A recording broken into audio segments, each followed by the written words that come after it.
So it has happened yet again. Another reported tanker strike in the Strait of Hormuz.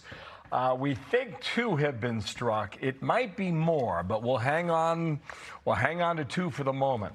A tanker struck by an unknown projectile trying to transit the Strait of Hormuz.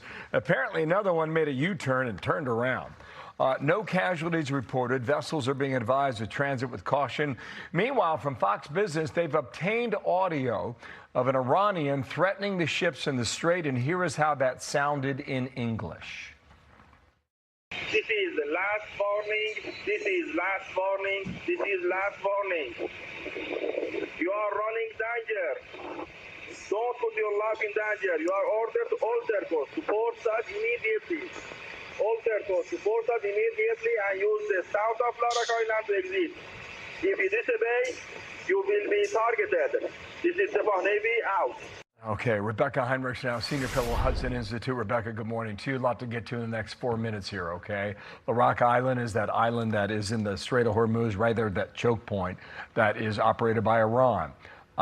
What do you make of this development, and does it pull the president back into military action? I think that's the direction that we're headed, Bill. Now, remember, the Iranians never had the same understanding as the United States with this MOU on the particular point about who manages the Strait of Hormuz. The Iranians insist that they will manage it, and so they are trying to compel these ships to go through the corridor that's closest to Iran.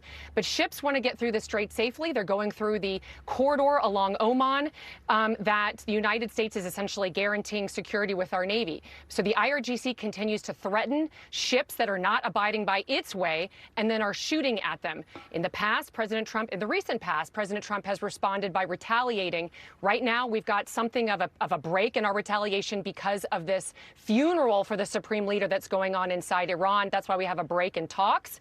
But I do think that President Trump will, once that's over, get back to, again, enforcing peaceful transit through the strait, and that means military activity. Okay, it just appears to me, Rebecca, Iran doesn't want this conflict to go away. They want to keep the U.S. engaged here and involved. And there's a reason for that, right? I mean, they don't want peace. No, and Bill, they think that by pushing the United States again over this battle over the Strait of Hormuz, that it can assert itself and still maintain influence over what's going to happen over the next coming years. Iran still believes that it can solidify control over 20% of global energy through the Strait of Hormuz. The other dimension here, Bill, to keep in mind, the Chinese have backed the Iranians' assertion that they get to manage the strait and toll ships that go through it. So there's this larger geopolitical dimension.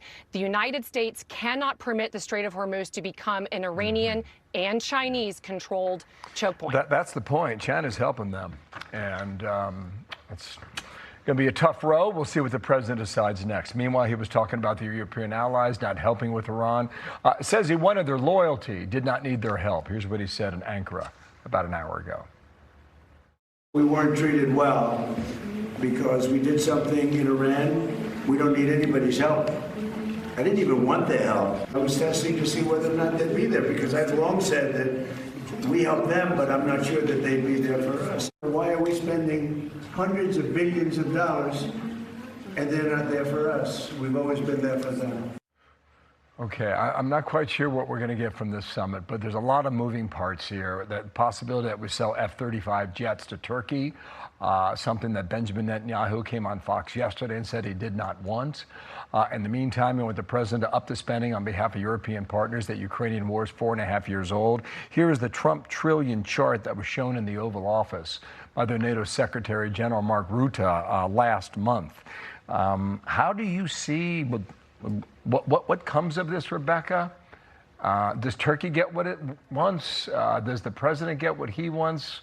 What happens when they break bread in Turkey? Well, I think that President Trump has gotten in large part what he wants. Really, this started back in Trump 1 when President Trump started saying European allies have to do more on defense and they have to fix their energy crisis so that they stop relying on Russian energy. Both of those things have made enormous progress. Over $1 trillion of defense now that European allies and Canada have invested over the last decade. And just during President Trump's this year, his second term, there has been a dramatic increase, 20% increase in defense on the part of European European allies. So I think President Trump can take great credit for that because we need to secure Europe for all the other problems the United States faces. With Turkey, remember, Turkey has a foot in both worlds. It's a NATO ally, and Turkey was indispensable for the United States and NATO to open the Black Sea when Russia was threatening to blockade it with its war against Ukraine. So we need it in Europe, but we also need to make sure that Israel is safe and secure, which means Israel has to maintain the qualitative technical military edge. And so that's what I'm concerned about with the F-35. If we can solve that problem so that Israel is comfortable, I think that that's probably going to go through. A lot of lines intersecting here on this summit. Rebecca Heinrichs, thanks for taking us through it today. We'll talk very soon this week. Thank you.